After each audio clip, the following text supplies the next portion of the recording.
Yep. On that note, let's ask the folks from Rethink to join us, because maybe they've got some questions or some observations about what's next. But while we're waiting for those guys,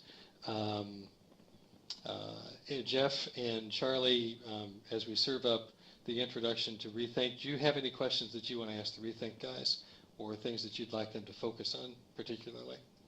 Well, I think you had a good segue to it. I think one of our clients first Baxter about 2 years ago, and I'm looking forward to learning about improvements to the Baxter, because I'm pretty sure they've occurred, and that's what I'd like to find out about. Okay, and Jeff?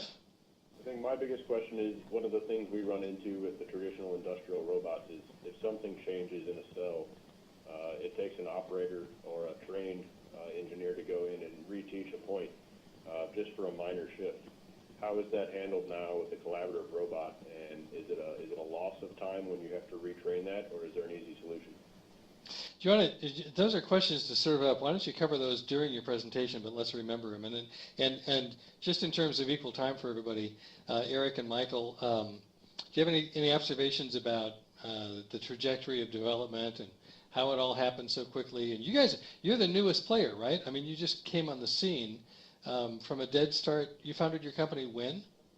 Well, the company itself was founded in 2009, but we introduced the Baxter robot in 2012. So we've been shipping for a couple of years now. And actually, the way that we innovate the product is all via software.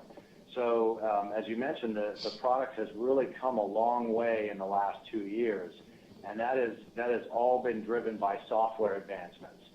So essentially the same hardware, 99% of the hardware is identical to what we released in 2012, but the software has advanced substantially so that the performance is a lot better, and the application range is significantly more broad as well. So it can do more things and it can do it better. And the exciting thing is that that's all software driven. So you don't necessarily need to wait until the next innovation. As a customer, you're able to adopt the latest and greatest technology via software without losing any of the ROI you're already gaining with the robot by purchasing it today. So you're along, as a customer of ours, you're along for the process of improving that robot, and in turn improving the ROI that you're able to get from it. You're not going to do the Microsoft thing and send me a message that says, don't turn your robot off. We're doing update number 1 of 75 updates. You're not going to do that to me, are you? No, you can leave it on, you can leave it working, and when you update it, you won't lose any of the tasks that you have in the memory, so you're good to go. So it's a quick and easy process, and it just does a lot more, and it can be done very quickly. Well, cool. Let's say thank you again to Mitchell Weiss, and panel. Let's let these gentlemen take off with their presentation. Thanks, guys. It's your show. Great. Well, thanks for having us. We're excited to be here. Generally speaking, when I talk about the beginnings of Rethink Robotics and the creation of collaborative robotics as a category, I like to start on a manufacturing floor in China. So our founder, Rodney Brooks, was previously the founder, co-founder, and CTO of iRobot. And during the process of manufacturing and developing the Roomba vacuum, he had really no feasible choice other than to offshore the majority of that production labor to China. And when he was there observing the process, he was just bothered by the number of human hands that were involved with simple, manual, repetitive tasks that really didn't add any value necessarily to the creation of that product. So there were things like moving parts around, packing boxes, material handling, moving things from point A to point B. There was much of that process, irrespective of the assembly walk, where people were moving small, lightweight parts around. And as a roboticist, he said there's got to be a better way to do this. And then furthermore, he didn't appreciate the need to offshore, to outsource this labor to another country. So as a manufacturer, Rodney experience a lot of the same challenges that I'm sure our viewers today have experienced, over the past several decades. So, and there's really two historic solutions of how these sort of challenges were tackled previously. You've got the manual labor, whether that's in-house or offshore, and increasingly that became offshore over the last couple of decades. And there are several significant challenges with that. And in recent years, the ROI on that model has really shrunk to where that's not really so much of a financial gain anymore. And on the right side of this chart, you'll see some of the inherent challenges of automating those processes. So traditional industrial robots are not necessarily viable solutions for a lot of these types of applications. They're good for certain things, for certain high-volume, low-mix applications. But the fact remains that the majority of processes that are out there today do not fall into that category. And as a result, there's a very limited number of folks who can actually adopt those technologies, right? So the solution to that was this new category called collaborative robotics. And we're going to speak very specifically about our Baxter robot here, which you see two of here in a plastics manufacturing facility. But in general, when you talk about collaborative robots, and this is very consistent with what's been discussed throughout this dialogue, is you're really talking about four key things. You're really talking about a robot that in and of itself is safe, that doesn't require safety caging, that is more easily programmed than a traditional industrial robot that typically requires some sort of third-party programming or engineering algorithms in order to get it to do a meaningful task. They're generally speaking more flexible, and flexible applies to not only the breadth of applications that you're able to perform with it, but also the way that you're able to move it from line to line very readily and get the most value for your solution. And as a result, we're talking about something that's more cost-effective, not only in a reduced base price, but in a reduced integration cost, shortened time periods, which means that you're up and running faster, which means a savings and a realization of return on investment in that respect. So generally speaking, this is very consistent with what we've been talking about here as the general advantages of a collaborative robotics solution. And so collaborative robotics, when you look at the grand scheme of how it was done traditionally, how these types of processes were handled traditionally, as I mentioned, the two previous solutions to these type of challenges, fixed automation, aka traditional industrial robots, again, very good for high volume, low mix applications. If you're doing something repetitively and you're doing that millions of times a month and you're not going to change that application for a year or more, then that might be a viable solution for a more expensive traditional industrial robot. And then the offshore labor, we've talked a little bit about the inherent challenges there, some of your supply chain issues, the scale being really tipped much less in favor of that as an economic solution as well. So what does that leave the typical manufacturer with? And previous to collaborative robotics, the answer was not a whole lot. So collaborative robotics have come in and sort of filled a gap and filled a niche in the market that didn't exist previously. And again, it's providing some safe and simple automation that is very flexible and redeployable. As a result, is very affordable. And as a result, manufacturers are able to localize their manufacturing processes, keep IP and jobs in-house, and rather than offshore a lot of that labor and experience some of the inherent challenges with that. So that, in a nutshell, is the core value proposition of collaborative robotics.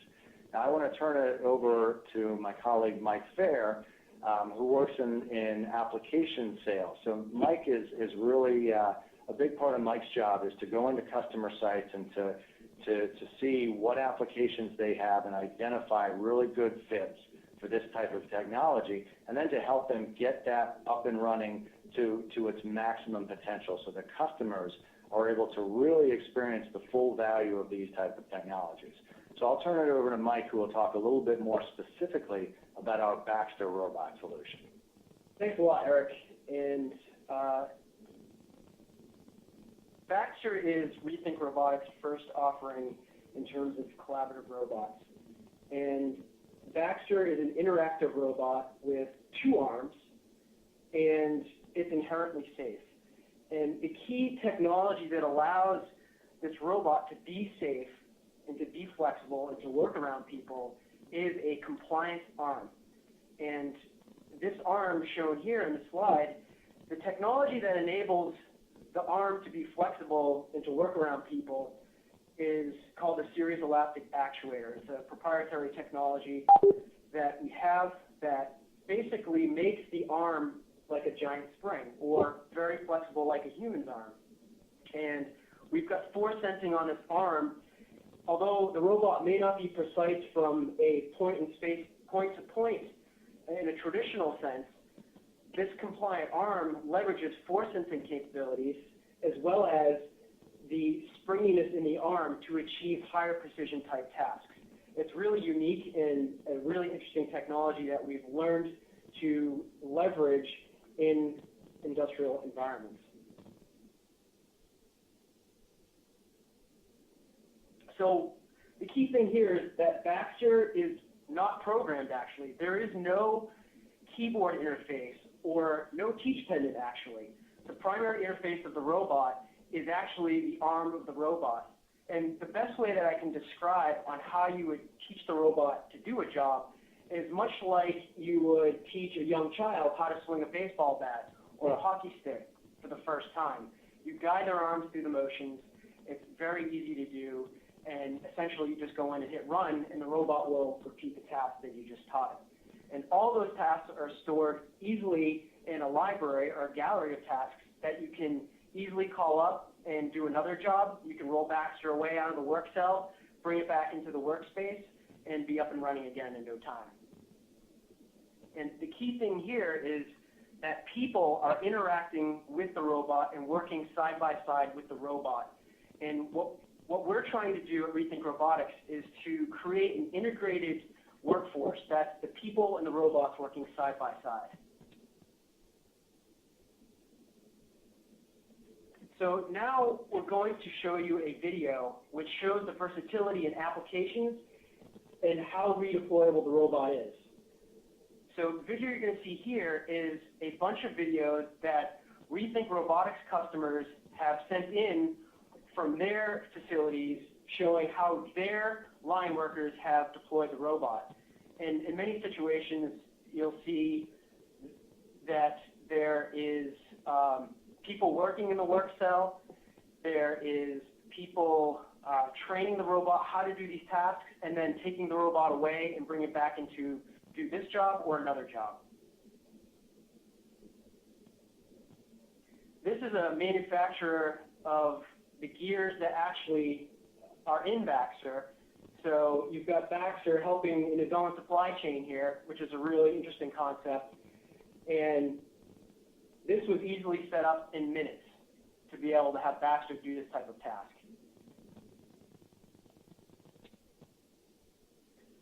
All right, so we can roll on to the next slide here.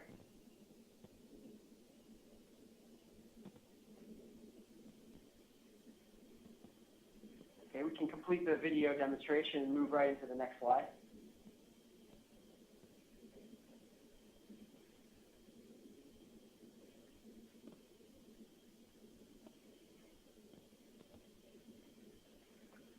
So we've talked a lot about return on investment and what that means to getting our customers to be more competitive. And Baxter has a base price of $25,000. That is including both of the arms, the full system, including vision as well. And the company also offers options for end effectors that are seamlessly integrated into the robot and work well with its intelligent behaviors that it has. So a lot of our customers are getting a rapid return on investment under a year.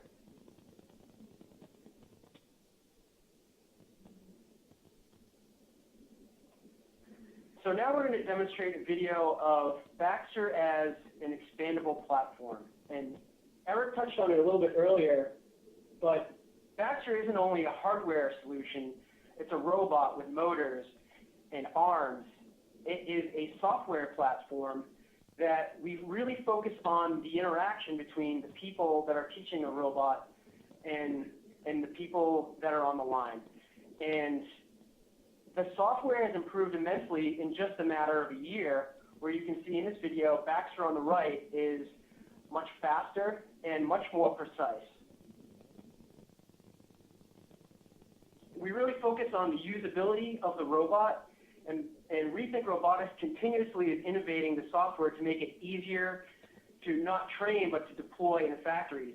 And getting to one of Jeff's questions in the beginning of the presentation is, how easy is it to roll Baxter away and then bring Baxter into the workspace without having to reteach it?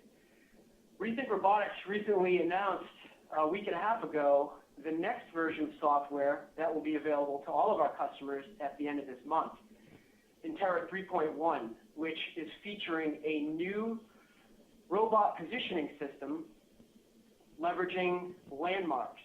And these landmarks are little markers that you can put in your workspace attached to fixtures or equipment or trays of material, which will allow you to roll the robot away, bring it back over, and leveraging Baxter's onboard vision systems, the robot can recognize where these markers are in the workspace and then automatically adjust all of the pick-and-place locations and all of the paths that the robot takes to transit those materials automatically. So literally, with just clicking a few buttons, the robot readjusts itself to the work cell, make it extremely easy to redeploy the robot in just a matter of minutes. Thanks, Mike.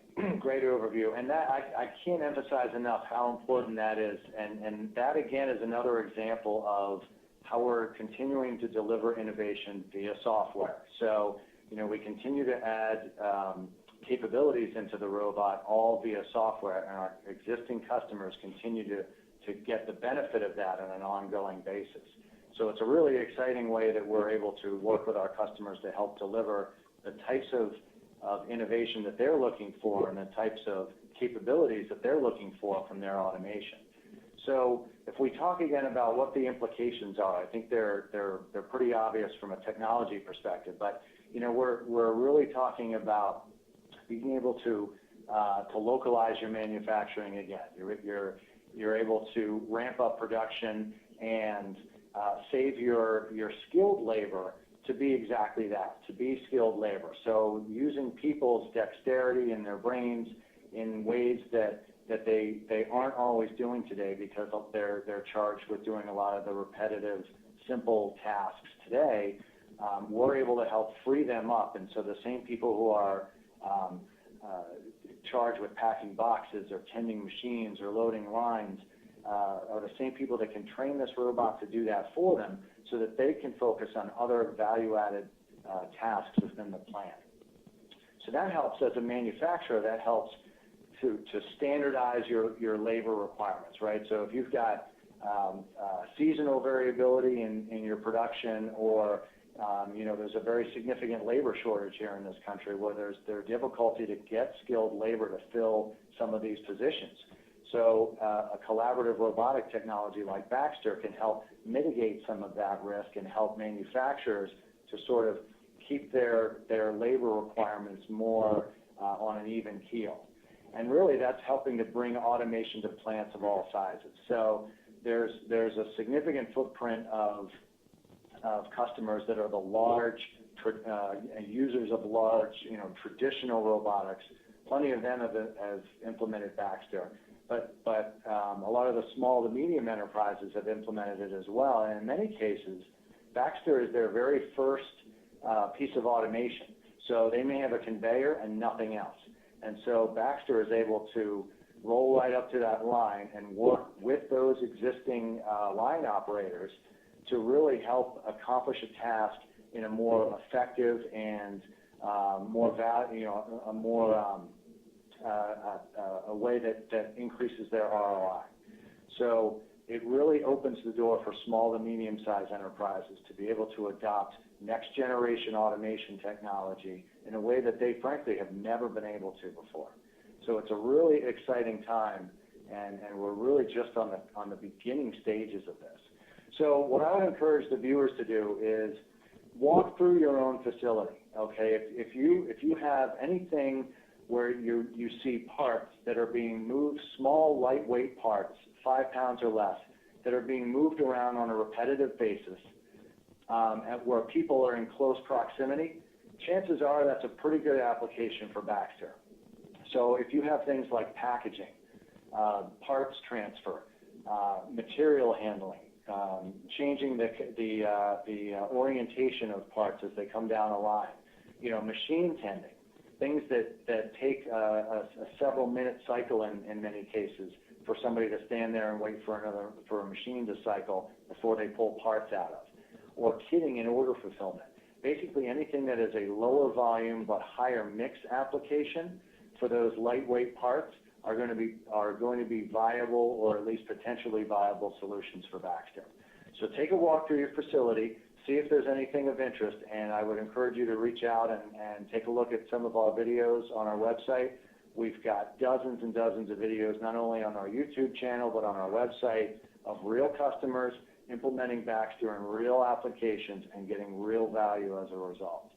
So as I mentioned, it's a very exciting time to be part of this industry, and there's a lot of great innovation happening right now, and I think customers of all sizes are going to reap the benefits of that moving forward.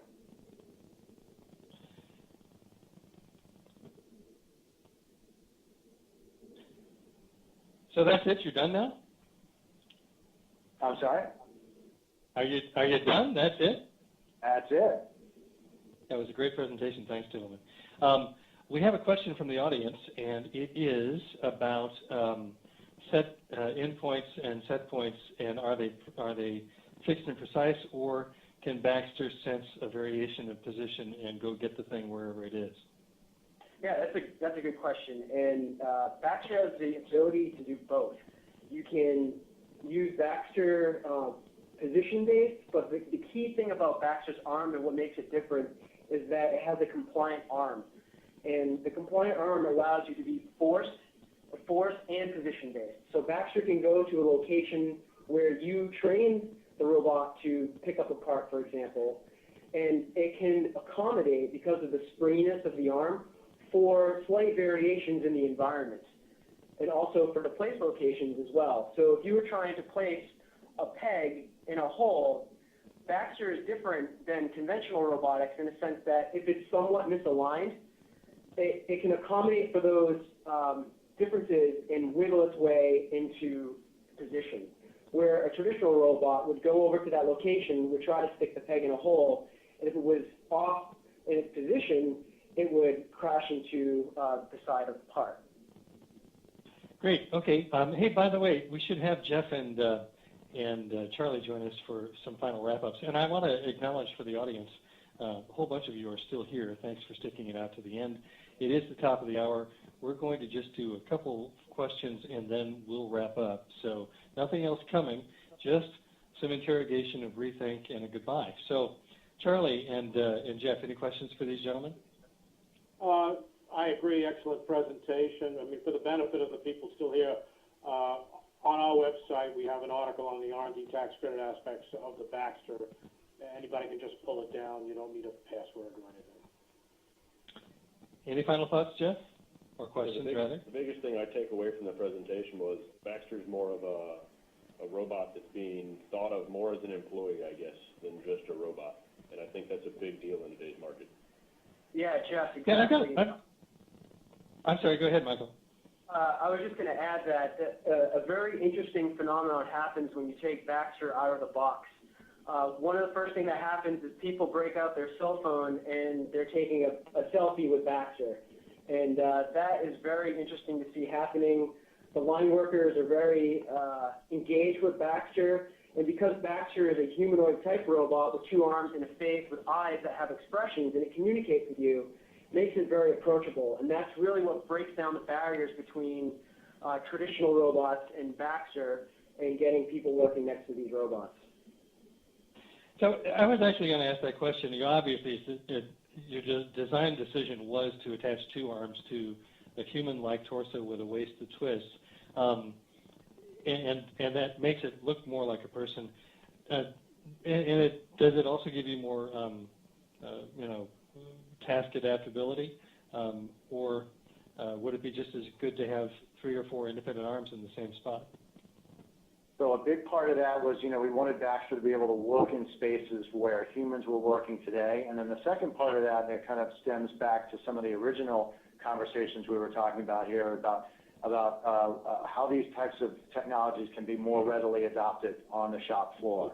And so one of the deliberate design decisions that we incorporated into Baxter was that it would have some interactive feedback. It would have expressive eyes and allow people to interact with the robot in a way that was more meaningful to them than just pushing buttons on a machine. So, that was a very deliberate, intentional design element as part of Baxter, and it really, as Mike has said, has really increased not only the adoption on the shop floor, but the perception and the excitement that exists. Right? So you don't have the people, the extent to which the people are, trying to subvert or to get in the way of the automation working. They're actually looking for opportunities to use it and to interface with it, and they think it's cool, and that's a very deliberate effort on our part in the design process. So if I was on the floor and I told Baxter a bad joke, would it know, and would it show offense or disappointment? Well, it depends how bad the joke was. Yeah. Okay. Fine. All right. Well, anybody have any final wrap-up observations that you want to make? Because we're at the bottom of the show, we need to say goodbye, but don't want to miss any good points. Anybody got any good wrap-up points? I think the one thing that we kind of glossed go over ahead. quickly, we touched base with Universal on it, but how many robots are you seeing on the floor, and are you getting to a point where you start to see 20 to 30 robots sitting in a corner somewhere just waiting for employees to come over and find a use for them? Is that kind of the future of where we're headed? No, we're definitely seeing some very wide-scale adoption of it. So if they have one, they want to find a way to get it up and running, and they're doing that very effectively. So it's really rewarding for us to see multiple Baxters on a line with multiple people in the middle of them, working away in tandem, the integrated workforce that Mike alluded to earlier. And we really see that as a big part of the future of manufacturing. And, to be a part of that in the way that we are is very exciting. So there's a lot of great stuff happening. Well, thank you, gentlemen. I want to just say thank you to the other presenters, Ed Mullen from Universal and Mitchell Weiss, and all of you. Thanks so much. This was a great time, very educational. Have a great afternoon. Thanks.